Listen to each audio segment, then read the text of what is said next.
Bismillahirrahmanirrahim. Assalamualaikum warahmatullahi wabarakatuh.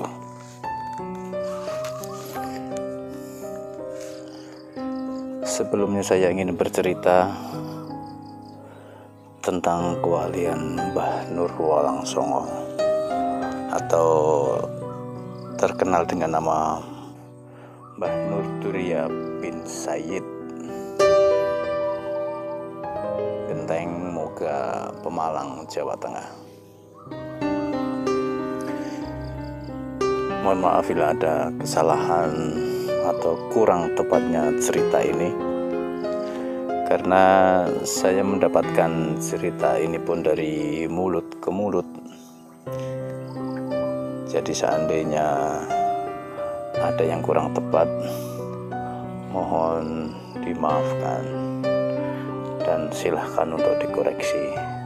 Saya siap menerima koreksi itu. Mbah Nur Turia bin Sayyid atau terkenal dengan Mbah Nur Walangsongo, Walangsanga.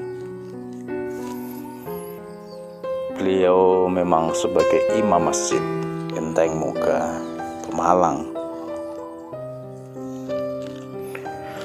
Suatu ketika Mbah Nur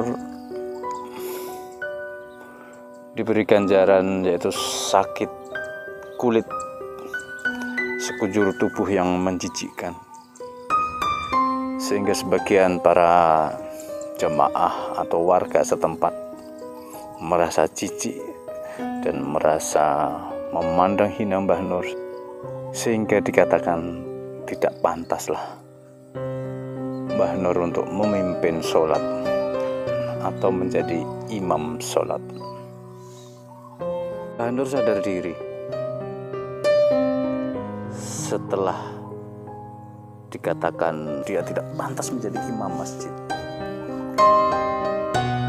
Beliau pun menghadap sang mursyid Syekh Jamali yang ada di Banten. Atas saran sang mursyid, Mbah Nur harus mendirikan pesantren di tengah-tengah sungai. Dan akhirnya Mbah Nur pulang ke Moga.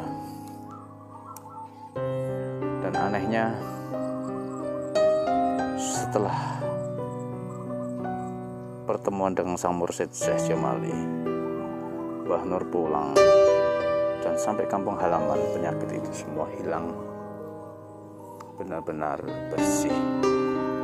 Dan disitulah akhirnya Mbah Nur mendirikan pesantren, akhirnya menguruk sungai yang ada di Moga situ untuk dijadikan pesantren. Akhirnya Mbah Nur mendirikan pesantren itu, dan siapapun yang berada di situ atau nyantri di situ atau bertamu di situ harus dijamu sampai tamu itu benar-benar tidak kelaparan.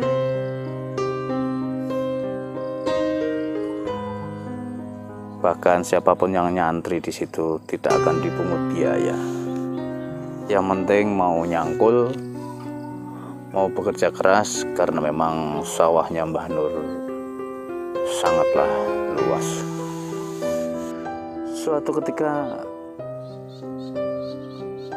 terjadi keanehan yang luar biasa. Ada laporan dari santri bahwa stok gudang pangan sudah kosong. Baik itu cadangan padi, jagung, atau semua makanan yang ada di gudang benar-benar kosong. Akhirnya sang santri melapor ke Mbah Nur, "Mbah, saat ini gudang sedang kosong. Stok padi, stok jagung, stok makanan habis, Mbah." Akhirnya Mbah Nur menjawab, "Kata siapa bahwa gudang itu penuh dengan stok makanan?" Apa yang terjadi? Ternyata si santri terheran-heran. Gudang yang tadinya dia lihat dengan mata kepala sendiri itu kosong. Ternyata benar-benar terisi penuh dalam waktu sekejap. Masya Allah, ini kalau bukan seorang wali, wah, bagaimana mungkin? Dalam sekejap, hitungan menit, kapan ngangkutinnya, tapi ternyata terbukti satu gudang makanan itu penuh. Itulah salah satu kisah kelebihan Mbah Nur Walangsongo atau Mbah Nur Said bin Duriyah. Ada kisah menarik juga tentang Mbah Nur Walangsongo ini. Waktu itu ada seorang musafir atau seorang pemuda. Seorang pemuda itu gembel, berambut panjang. Ya mungkin di masa kejayaan Mbah Nur, begitu santrinya banyak, tamunya juga tamu-tamu agung. Sementara ini ada gembel yang bertamu ke situ.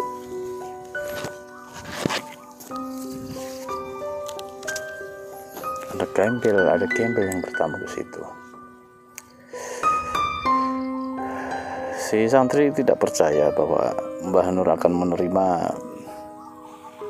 kedatangan tamu musafir yang compang-camping inilah, dengan rambut yang panjang dan gimbal. Akhirnya Mbah Nur keluar membawa air minum. Bukannya dikasih minum, tapi si pemuda ini disiram air ke badannya. Tapi si pemuda ini ternyata selama 3 hari 3 malam tetap duduk di situ menanti belas kasihan Mbah Nur untuk dipanggil bisa menghadap Mbah Nur. Akhirnya setelah 3 hari, Mbah Nur pun memerintahkan santrinya untuk memanggil si musafir itu.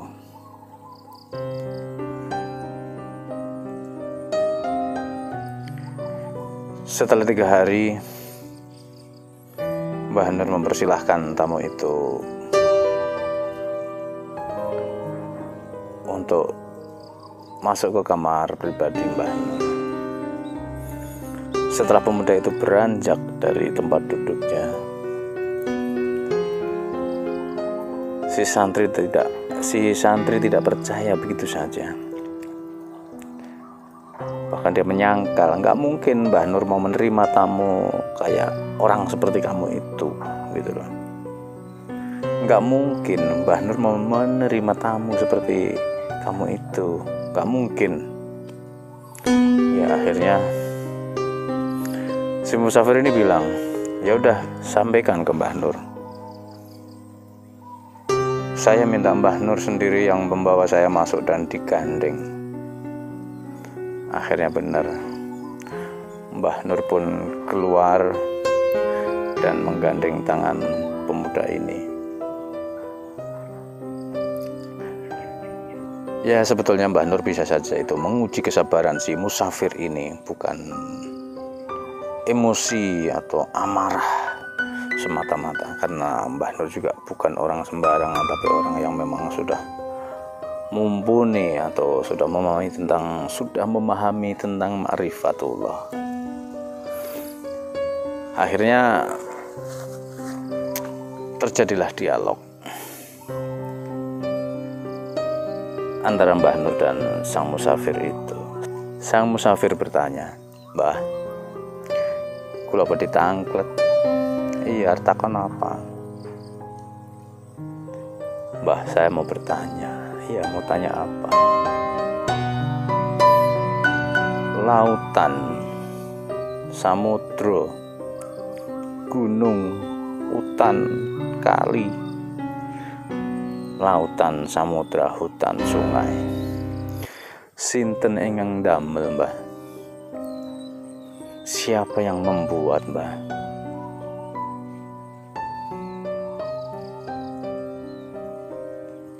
Mbah Nur menjawab, ya pastinya Allah. Lah terus jenengan dan saya niki sinten ingkang damel, Mbah? Mbah Nur dan saya ini siapa yang membuat?